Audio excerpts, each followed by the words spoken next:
cette île, ça a été bâti sur le fer, sur le bois, sur la graisse de baleine, sur le foin marin.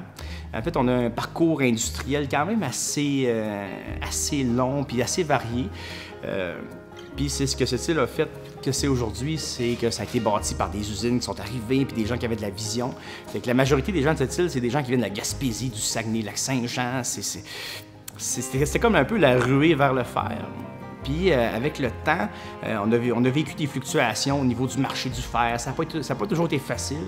Puis là, aujourd'hui, en 2019, on est rendu à une étape où il y a une vision plus ouverte. On veut développer, on veut arrêter de sortir un peu de ce carcan-là des matières premières et essayer de développer. La microbrasserie, c'est un peu aussi cette idée-là, mais on voulait quand même se rattacher initialement à ce qu'on faisait, c'était l'industriel, puis on voulait ramener ça un peu au goût du jour. Au lieu de bouder un peu cet industriel-là, au contraire, on va le raconter, ça fait partie de notre histoire, c'est chez nous, là. Ça fait partie de nous, là.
Cette île, c'est beaucoup industriel, on a beaucoup d'usines, c'est beaucoup ça qui a un peu fondé cette île.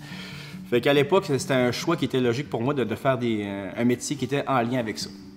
Fait qu'en fait, de métier, moi j'ai fait un cours de mécanicien industriel, puis soudeur-monteur. J'ai travaillé plusieurs années là-dedans, j'ai travaillé dans des séries, dans le domaine minier aussi. J'aimais beaucoup mon travail, mais mon kick, ce que je voulais faire dans la vie, c'était me partir en affaires. En fait, j'avais le goût d'être mon propre boss, puis la bière m'a amené un peu vers là aussi, hein, inévitablement. Partir en affaires, j'aime ça dire que c'est sexy, hein. Ben, ça n'a pas été facile, en fait. J'avais l'idée, j'avais des concepts, mais tu sais, opérer un pub, ça a pris pratiquement 9 ans. J'ai essuyé des échecs. Je me suis planté 1000 fois. Puis à un moment donné, j'ai rencontré Marie-Pierre Johnson, puis Martin Demassieux, qui sont mes deux copropriétaires, dans le fond. On s'est assis ensemble, j'ai écouté, là, j'ai une idée, j'ai un concept. Marie-Pierre, elle avait de l'expérience dans la restauration, dans le domaine des pubs. Martin, c'était un gars qui est en affaires depuis qu'il est jeune. On s'est assis ensemble, écoutez, j'ai un projet, je veux qu'on parte de quoi, puis les trois, on se connaissait pas vraiment. Puis on a signé un bail, on a commencé les travaux, on a commandé les cuves, puis ça a déboulé extrêmement vite. Fait qu'en 3-4 mois, on est opérationnel, finalement. Ça a pris 9 ans pour arriver à 3 mois pour starter une business, finalement.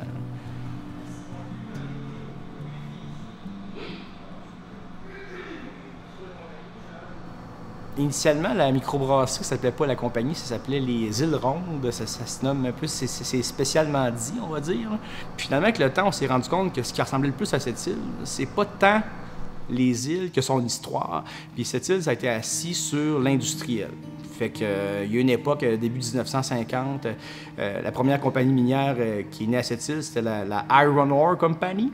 Les gens de l'époque, ils travaillaient pas pour l'Iron Ore, ils travaillaient pour la compagnie. Fait que le terme la compagnie revenait souvent, puis on se disait que c'est ce qui ressemblait le plus à ce qu'on veut faire, finalement. C'est la compagnie, c'est l'histoire industrielle, puis nous autres, on veut que l'histoire industrielle soit au goût du jour, puis soit beaucoup plus sexy qu'elle a été à une certaine époque, là.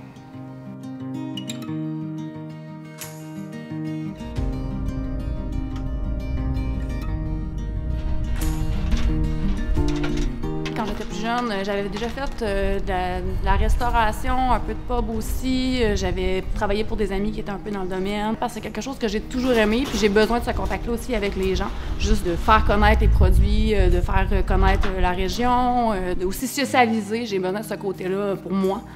Donc, c'est ça, j'ai décidé de revenir dans ce domaine-là, parce que je savais qu'à long terme, j'allais pas me tanner d'être dans ce domaine-là aussi.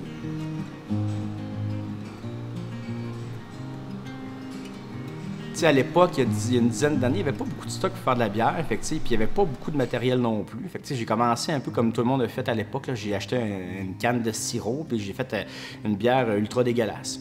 Fait que je me suis dit, bon, ça marche pas, c'est dégueulasse la bière finalement. Fait que c'était assez un peu débile comme start-up finalement de passion. Mais on a décollé avec ça. On a commencé à brasser avec du grain, des houblons, des levures. J'ai fait plein de bières dégueulasses. Sans arrêt, c'était dégueulasse. Puis à un moment donné, une bonne bière. Puis cette bonne bière-là, c'était ma recette. Puis j'avais bâti ma propre recette, puis j'avais réussi. Puis tu sais, je fais écouter ça à ma mère, ma grand-mère, tout le monde est content, mais je me dis, bon, tu sais, la famille, c'est pas nécessairement les meilleurs juges, tu sais. Je fais goûter à des gens, je commence à faire des compétitions. À l'époque, il y avait la BAC, il y avait des annuels de brasseurs. Puis à un moment donné, je dis, OK, ça marche, ça.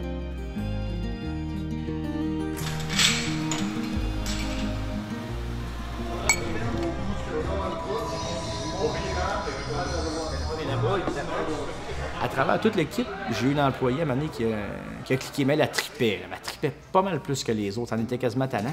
Billy, ce serait le fun de brasser de la bière. J'aimerais ça brasser de la bière. À travers sa gestion, à travers le plancher, j'arrive quand même à y faire quelques heures à brasserie. Puis, des fois, je trouve qu'elle a quasiment plus de rigueur que je peux en avoir sur certains points.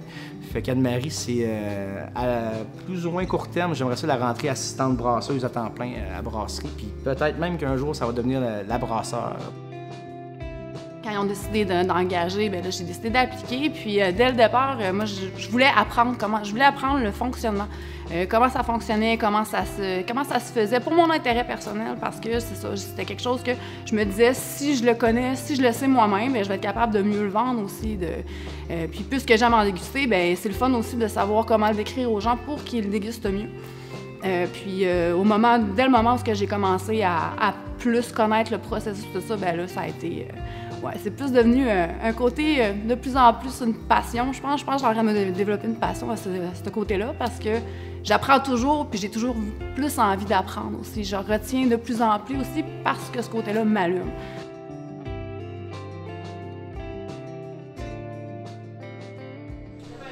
On est rendu à combien de litres d'eau, Anne-Marie?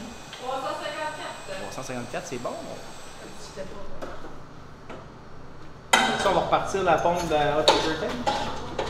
Et on va recirculer. On va monter la température à 77 dans la cuve pour voir comment ça va.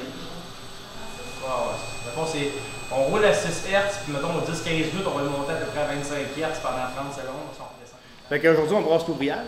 L'ouvrière, c'est la blonde classique de la compagnie. C'est une bière qui m'a pris quand même à peu près 6 à 7 ans à monter. J'ai fait plein de tests, une blonde allemande, une blonde américaine, des blondes belges, pour en venir à un consensus un peu entre deux styles de bière, entre un style américain et un style allemand, qui est une Kolsch versus une blonde américaine. Fait que c'est une bonne base de blonde allemande, mais on finit ça avec une levure américaine qui est beaucoup plus sec. C'est une bière qui est quand même douce, mais qui a quand même un bon caractère. On a une finale un peu épicée, un peu herbacée comme une pilsner, mais on a le caractère un peu plus rond d'une blonde ale. C'est pas mal la bière, je voudrais qu'on brasse à toutes les semaines. C'est notre plus grosse bière qu'on sort ici. C'est la bière finale à 20 buissons. C'est pas l'ouvrière qui a évolué, je pense que c'est moi qui a évolué à travers cette bière-là, finalement, parce que je voulais tellement l'amener mieux que là, OK, mais là, je vais étudier, là, je vais commencer à calculer mes levures, je vais commencer à profiler mon eau, mettre des sels minéraux, je vais changer mon procédé. Puis finalement, c'est un peu la bière qui a fait que je suis devenu brasseur et non le contraire, en fait.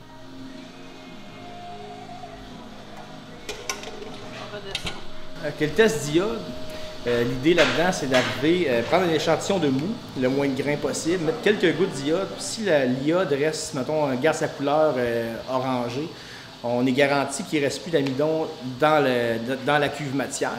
Dans l'optique où ça vient très foncé, là, on a un test positif. Ça veut dire que la période de saccharification, le mash, finalement, il faut continuer à le faire peut-être un 5 à 10 minutes, puis on fait des tests jusqu'à temps qu'on ait un test qui est négatif.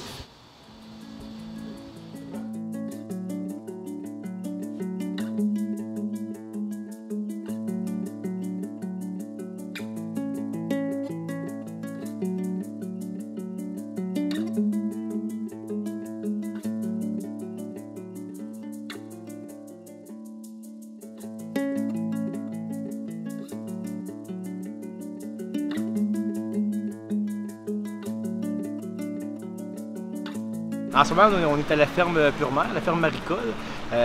Ils font de la culture de moules à cette île sur l'île Grosse-Boule, mais il y a aussi la culture d'algues.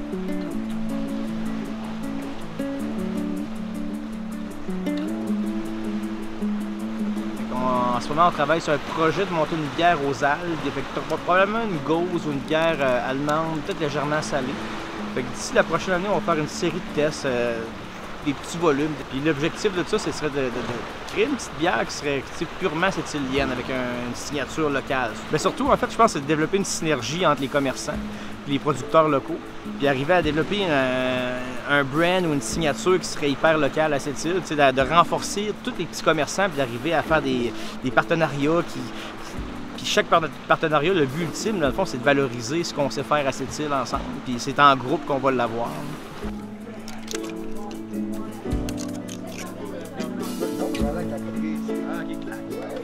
Notre optique, finalement, nous autres, c'est de faire de la bière à cette île, pour les gens de cette île, puis pour les gens qui vont venir visiter chez nous. Fait que nous autres, on prône beaucoup plus une consommation qui est hyper locale. Fait que les Sétiliens, on le fait de la bière, on est fiers d'avoir des bières qui ont une signature de chez eux.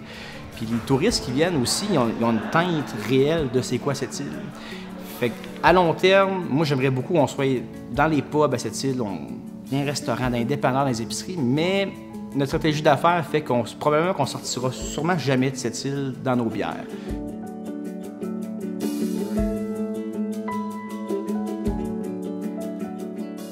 Un produit d'ici pour les gens d'ici, c'est une fierté aussi de présenter le produit comme ça aussi, de dire ce produit-là, il vous appartient.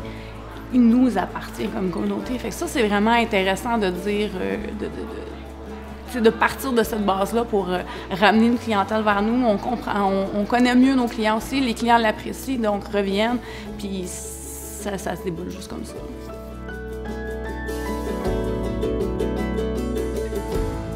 On commence à le sentir qu'il y a un réel tourisme brassicole. Là, sur la Côte-Nord, on est rendu à 4 microbrasseries. Chose qui n'était pas réelle il y a 2 ans encore. Fait que là, cet été, on a eu un gros roulement, mais on a eu beaucoup de tourisme. Puis ces gens-là, ils arrivent, puis c'est des gens qui, sans dire qu'ils ont de l'air des touristes, ils arrivent, puis ils sont émerveillés, ils arrivent, puis ils veulent découvrir de quoi. Là, ils veulent vivre une expérience. Puis je pense qu'on a offert de quoi d'intéressant cet été. On a fait des visites de la brasserie. Des fois, les gens venaient à des heures qu'on n'était même pas ouverts. Puis souvent, on les accueillait quand même. On prenait 5 minutes pour en parler, écouter à ça. Puis c'est trippant. Je pense que le domaine, le tourisme brassicole, c'est l'avenir. Puis je pense que c'est ce qu'il faut développer parce que les gens, finalement, au lieu de partir dans le sud, au lieu de partir en Floride, mais non, on va se faire un trip. On va aller faire une tournée des microbrasseries de la Rive-Sud ou de la Côte-Nord ou de Saguenay-Lac-Saint-Jean. C'est génial, ça.